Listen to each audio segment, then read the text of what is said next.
What up, what up, what up, what up, what up? It is Misha and I'm super geeked here because today I am going to tell you about my first budget after paying off all of my debt minus my mortgage. Now, something super dope about this is that I had an extra $3,000, y'all, for the month of May. $3,000 extra in order to use towards not paying off my debt. I already paid off my debt, but $3,000 extra after all of my expenses, y'all. After all of my expenses, I had an extra $3,000.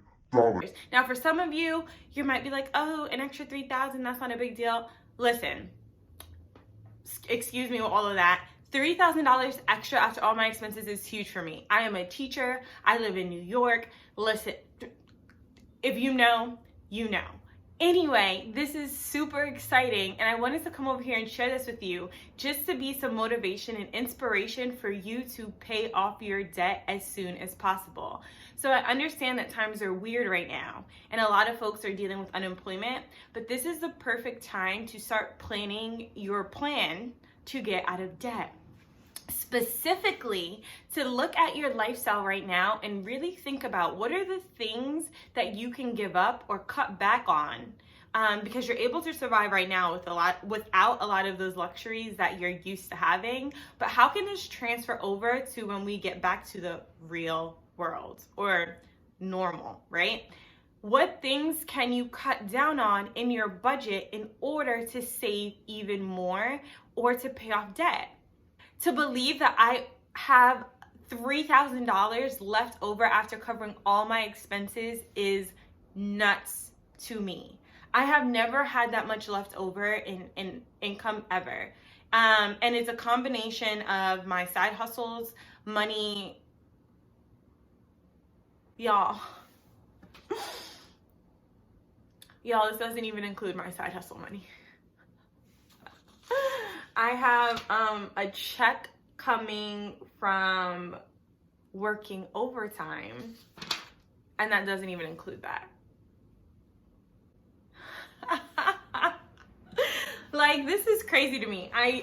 This does include the money that I am renting my room out for, but I am by myself. I have been because homie left when everything went wild, but obviously still paying because the room, but it doesn't include my extra income, and I'm like, yes, girl. I'm impressed with my damn self. So it's going to be more than that, but I'm the type of person, I only count on the money that I know that is exactly going to hit my account. So when that hits, I guess I'll throw that in there too. So now I have to rebudget to figure out how much that will be and where I want to put that money. That's wild. So anyway, what I'm going to do with that money, you're probably wondering, what are you going to do with the extra $3,000? How are you going to use it, etc., etc. So the first thing I'm going to do is I'm going to beef up my emergency fund. So what is an emergency fund, right? An emergency fund is just that. It's money that you put away in a savings account that you can get to if there is an emergency. By emergency, I don't mean, oh my gosh, it's my mom's birthday, I completely forgot, let me take some money out to pay for that. That's not an emergency. Like, fam, you knew when your mom's birthday was. It's the same day every year. That's called, you should have been better prepared. Figure it out and how you're gonna love on your mother, but don't touch the emergency fund. The emergency fund is for, oh my God, my tire done popped and I need to buy a new tire, or oh my goodness, I got laid off at my job and I need to figure out how I'm going to cover my expenses, right? That's an emergency. So when I did the baby steps with Dave Ramsey, I followed it and only had a little bit over $1,000 in my emergency fund at all times. I'm trying to think if I had a little bit more than that.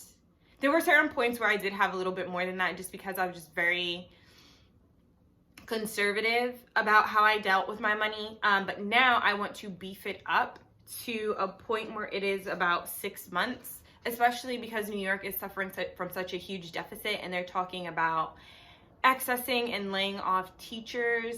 So that makes me a little bit nervous. I'm a special education teacher, so I will find a job somewhere. We're always needed. We're a high needs area.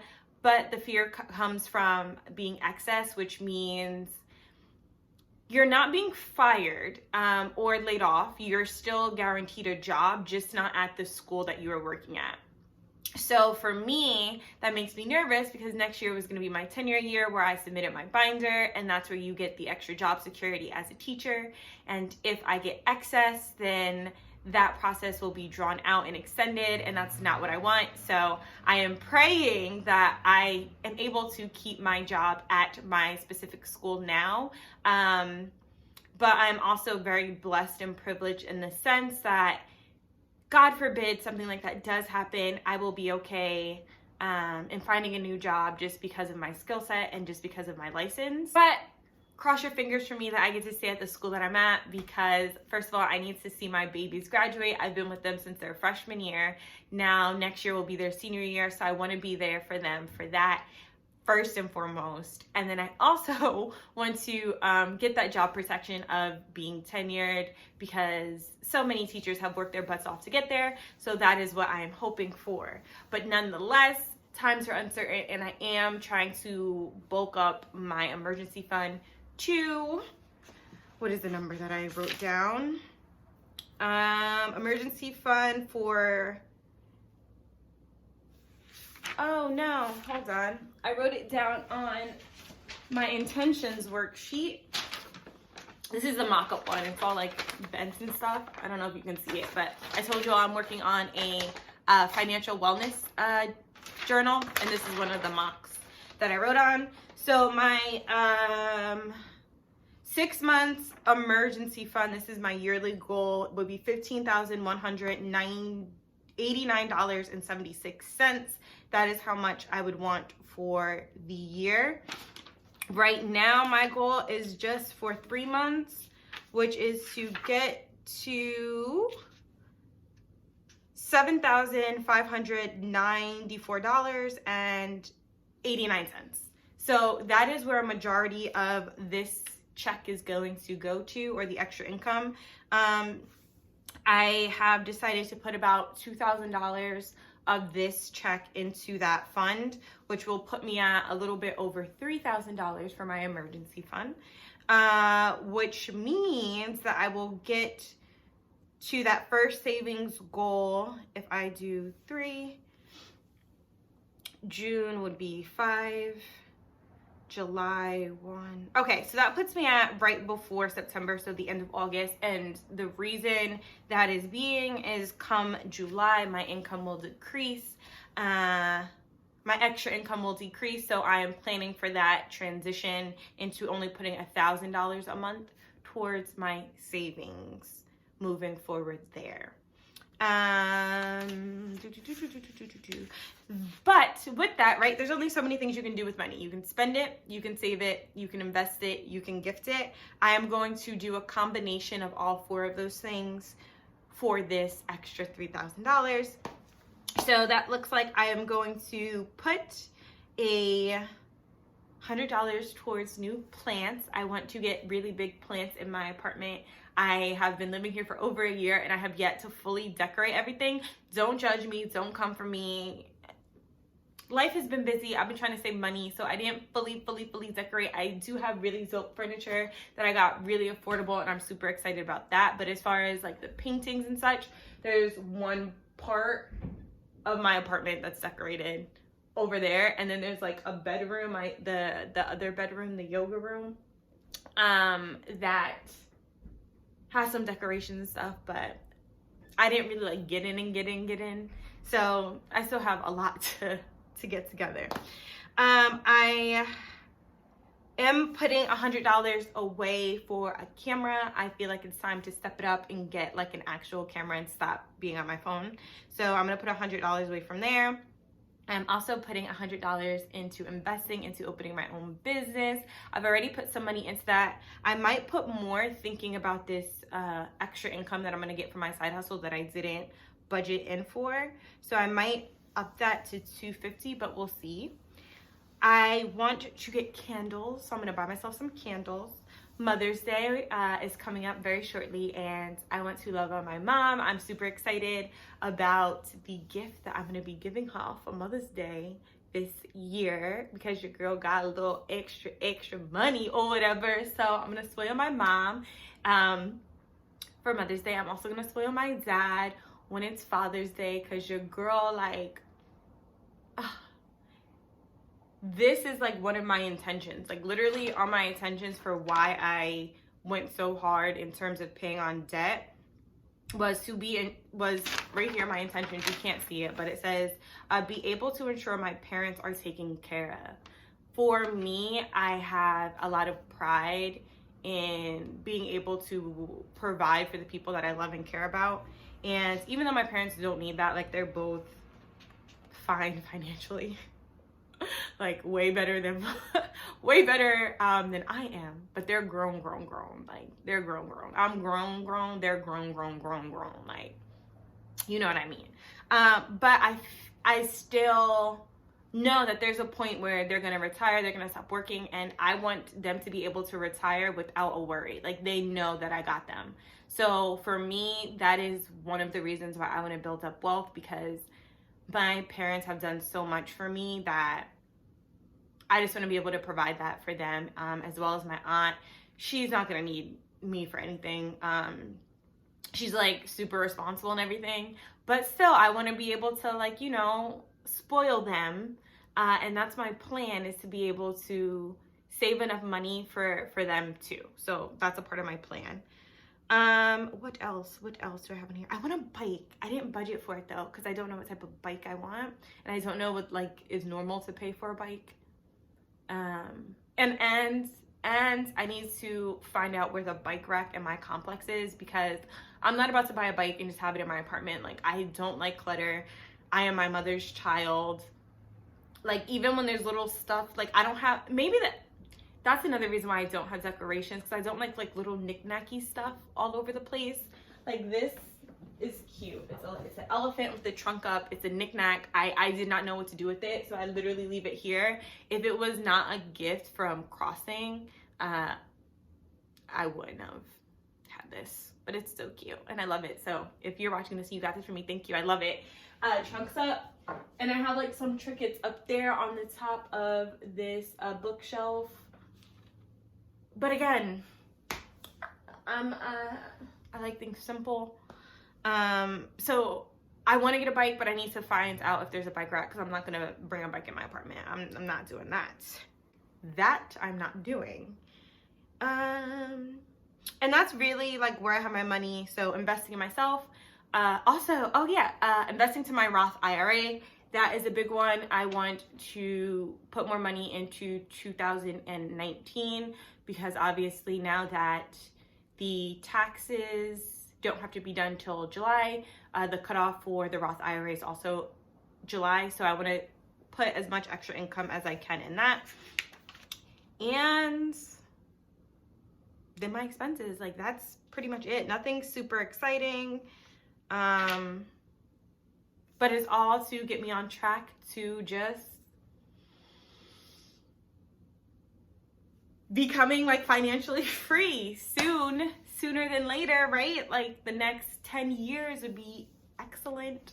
The goal is to continue to bring in more income than I spend, live off of half of my check, which I have been doing, and then be prepared for a storm like this. So I know come September, I'm going to be making significantly less. They're not doing any overtime in schools anymore due to the budget cuts. I'm losing my extra room that was rented out, so that will no longer be there. I am open to renting it out if I can find like the right roommate situation, or somebody that I like know enough to be comfortable doing that. But I'm open, right? That's still an opportunity, so maybe that will come up. And then also ESL has become super saturated with a whole bunch of people who are now unemployed, so they're working more hours. So my hours on that have also been cut down, which is fine because I supplemented that income with PM school. But again, right now everything's really weird. So I'm curious to see what this will look like come September. But at the end of the day, it's still a good feeling because I don't owe anyone any money. Like I know for a fact I will not be strapped for cash because I was able to pay off my debt. So that is why it is super crucial to pay off your debt, right? We know there's good debt and there's bad debt. And good debt is different than bad debt. Or so they say.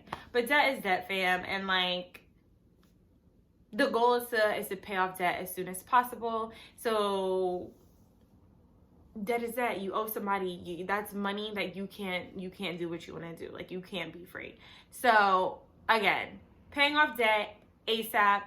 Figure out how to increase your income to hit that debt quicker. Figure out ways to decrease your spending, to use any extra money to pay off that income. And paying off debt doesn't mean that you have to give up every single thing that you want to do.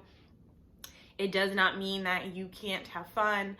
I did sacrifice a lot, but that was my choice in order to pay off debt by a certain deadline that I set for myself.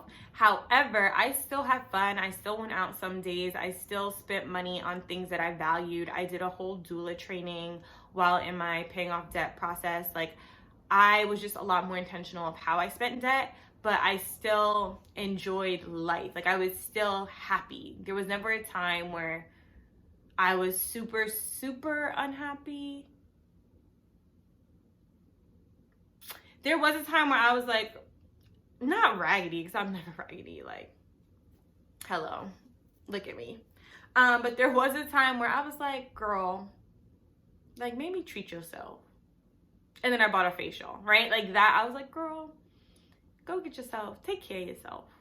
Like, having all this money don't mean nothing if you're not happy. So I did treat myself to a facial, which I didn't even get to go to because then all this foolishness happened because I made it for like last month and I wouldn't even get to go to my facial.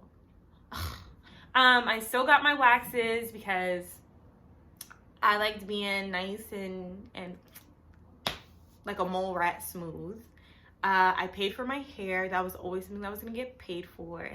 And that was an expense that I knew that I was going to pay for. I love my loctician, me and her being there kikiing. So that was something I wasn't willing to like cut out of my budget. I didn't want to learn how to do my hair. But at this point, I should have learned because like, look at this. Like, my roots are out of control. I am so overdue for a retie. It doesn't even make sense. But that's not what this video is about. Now I'm just rambling. Pay off your debt as soon as possible. Use this time to prepare for what you can do. And just know that, like, the Dave Ramsey baby steps, they get you tight, girl, and ready, girl. They get you ready, girl. Ready, girl. $3,000 extra by paying off these debts? You couldn't have told me that. $3,000 extra. What? And if I didn't start on this journey, I wouldn't have been working all these extra jobs to get extra income either. So I would not be at this point had it not been for your boy, Dave Ramsey. So big ups, pop to Dave Ramsey and his whole team for getting it on and popping and allowing me to be here to be a debt-free shorty. Like, what? Stop. You're making me blush. But yeah, in the meantime, in between time, stay blessed and stick to your budget the best way possible in these weird and scary times. Peace. It's been Miesha. Thank you for spending time with me. Bye.